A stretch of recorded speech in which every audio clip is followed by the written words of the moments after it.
立法會主席。The President.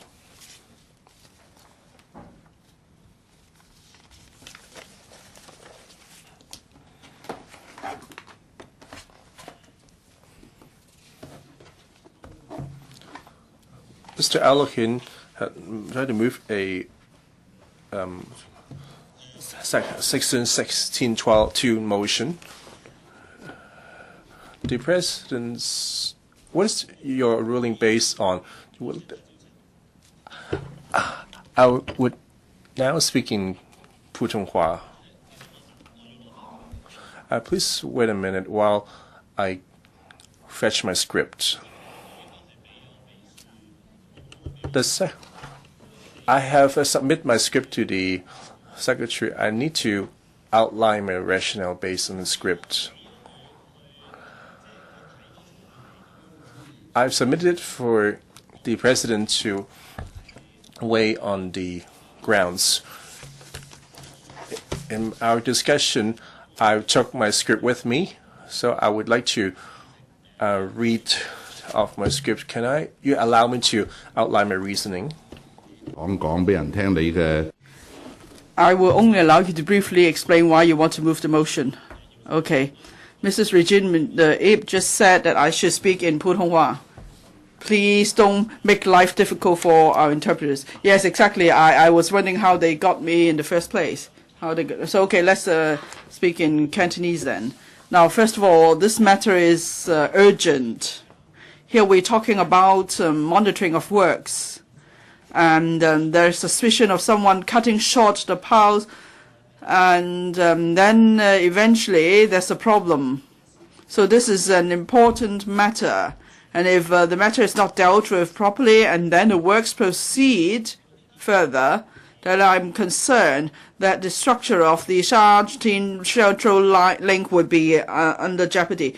Thank you. Mr. Ao-Nok-Him, please stop speaking. You have already briefly explained your grounds. Now, I appreciate members very much concerned about the Sha-Tin Central Link incident, but Mr. Ao-Nok-Him asked this Council to debate the matter at once. Yes, I agree this is a matter of public concern, but it is not in line with the urgent public importance as mentioned in Rule 16.2. Even if there is not a debate today, it doesn't mean that members would miss out on the opportunity to express their views on the matter. So I deny Mr. Ao-Nok-Him's request. Yes, Mr. Ao, what is your point of order?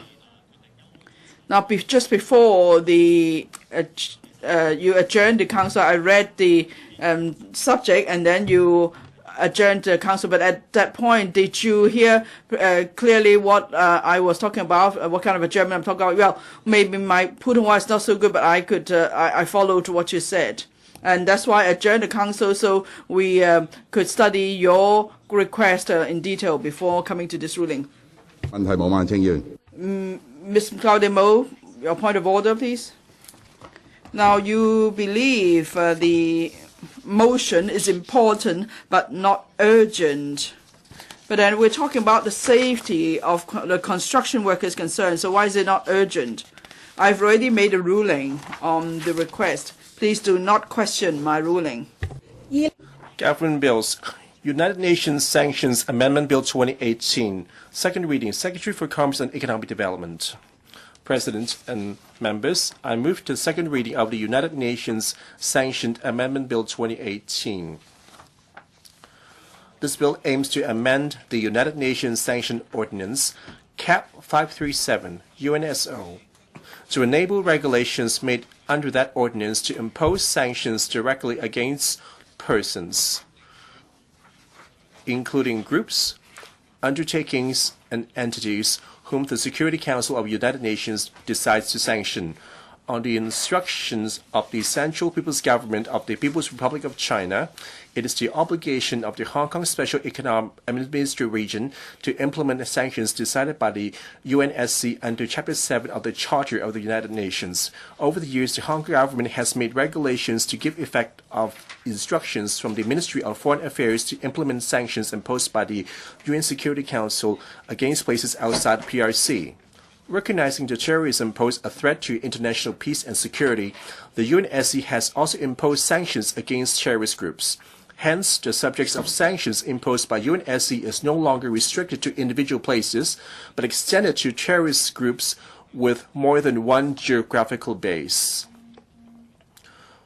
Resolution 2368, adopted by the UNSC in July 2017, imposed sanctions including asset freeze, travel ban, and arms embargo against Islamic State in the Iraq and the Levant, ISIL, Al-Qaeda, and associated individuals, groups, undertakings, and entities.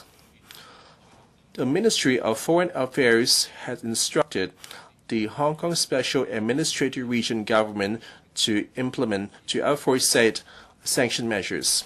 The above sanction measures are commonly imposed by the Security Council against places. Given that the UNSO only provides for the implementation of sanctions against places, we're not able to enable the making of regulations to implement sanction measures against ISIL and Al-Qaeda as decided by the Security Council. This bill aims to amend the UNSO to enable the making of regulations under it to implement sanctions directly against persons, including groups, undertakings, and entities, in addition to places as decided by the UN Security Council. Subject to the passage of this bill, we will make regulations under the UNSO to implement sanction measures against ISIL, Al-Qaeda, and associated individual groups, undertakings, and entities as decided by the UN Security Council. Presidents, this bill would enable Hong Kong to fully discharge its international obligations. We have recently briefed the LegCo panel on commerce and industry on the legislative proposal and secured the panel's general support. I urge members to support the early passage of this amendment bill. Thank you, President. I now propose the question to you that the United Nations Sanctions Amendment Bill 2018 be read the second time. Mr. Kerry Fan. Point of order. According to Section 54, bracket 4 of RP, to move an unannounced motion that the United Nations Sanction Amendment 2018 not to be submitted to the House Committee. I hope to enter the second debate instead of adjournment. Mr. Kerry found it in accordance to Rules of Procedure Section 54.4 that without notice that that this United Nations Sanctions Amendment Bill 2018 be passed to the House Committee for. According to RP, it must be agreed by the President before moving this motion. Thus, Mr. Kerry Fan, you can only outline your reasoning while you're moving this motion. Mr. Gary Fan, how much time do I have, please, President? 1 or 2 minutes. I'll try to be brief, although I've already prepared something. Point of order. Yes, Mr. Charles Mock, what is your point of order? Yes, just a quick point of order. At the council, the House Committee, the speaking time limit is half a minute or whatever, but at the at council meeting, speaking time for 1 minute or 2 minutes, on what basis do you make that decision? Because you can only explain briefly why you don't want this motion, the bill to be referred to the House Committee, so you cannot speak at length. Mr. Al Nokim, what is your point of order? Well, can you define what you mean by a concise explanation? Because that's rather arbitrary seems. Well, that's not really a point of order. Mr. Gary Fan, please explain concisely why you think you want to move this motion. Well, now in my brief speech, I need to be able to give my reasons. Otherwise, please allow me time to explain to you in detail, perhaps outside of the meeting.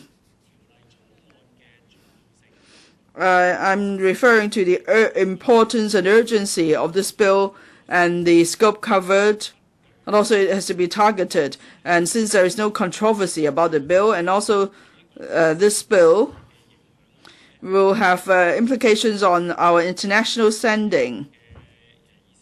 So therefore, in accordance with the rules of procedure, I believe that we could go straight to the second reading debate of the bill, and it will not affect this council in that it will set a precedent for handling of bills for this council.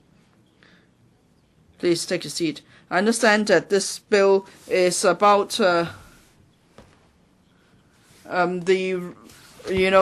imposing sanctions against persons. That's the amendment to this bill. I do not see any urgency in this bill, and so far there is no information to satisfy me that this council should deviate from our usual practice to refer the bill to the House Committee and consider whether a Bills Committee should be formed to consider the bill in detail. Therefore, I do not grant Mr.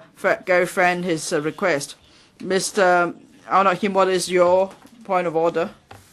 Rule 36.5. It says here, subject to Rule 37, a member shall not, without the permission of the President or the Chairman, to be given only in exceptional circumstances, make a speech lasting more than 15 minutes. So, President, this is not a point of order. This, because I'm just allowing the member to briefly explain why he's moving the motion. So it's not not a member speaking on subject. So, in accordance with rules of procedure, the second reading debate is adjourned. Sorry, the speaker is not coming through. If you believe I have not grasped your grounds, you can talk to me on other occasions. In accordance with rules of procedure, the second reading debate is adjourned and the bill is referred to the House Committee. This council resumes the second reading debate on the Guangzhou